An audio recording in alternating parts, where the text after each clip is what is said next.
తమలపాకుపై దీపాన్ని వెలిగించడం ద్వారా కలిగే అద్భుతమైన ప్రయోజనాలు. తమలపాకు కాడలో అమ్మలగన్న అమ్మ ఆ పార్వతీదేవి కొలువై ఉంటుందని మనకు తెలిసిందే. తమలపాకు చివర్లో లక్ష్మీదేవి ఉంటుందని, మధ్యలో చదువుల తల్లి సరస్వతీదేవి నివాసం ఉంటుందని, అలాగే తమలపాకుపై దీపం వెలిగిస్తే అనుకున్న కార్యాలు దిగ్విజయంగా పూర్తవుతాయి.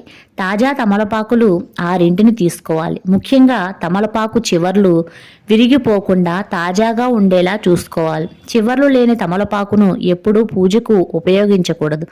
అయితే దీపం కోసం మనం తీసుకునే తమలపాకులు పై కాడను తుంచుకోవాలి. అలా తుంచిన 6 ఆకులను నెమలి పించం వలె పూజగదికి ముందున్న ఓ టేబుల్ పైన సిద్ధం చేసుకోవాలి.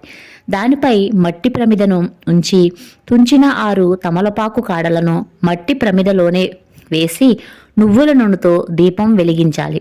అలా నువ్వుల నూనెతో ఉన్న తమలపాకు కాడల నుంచి మంచి వాసన వస్తుంది. ఆ వాసనను పీల్చడం ద్వారా ఆరోగ్యానికి మేలు చేకూరుతుంది. పాజిటివ్ ఎనర్జీ లభిస్తుంది. సుఖ సంతోషాలు చేకూరుతాయి. అనుకున్న కార్యాలు దిగ్విజయంగా పూర్తవుతాయి.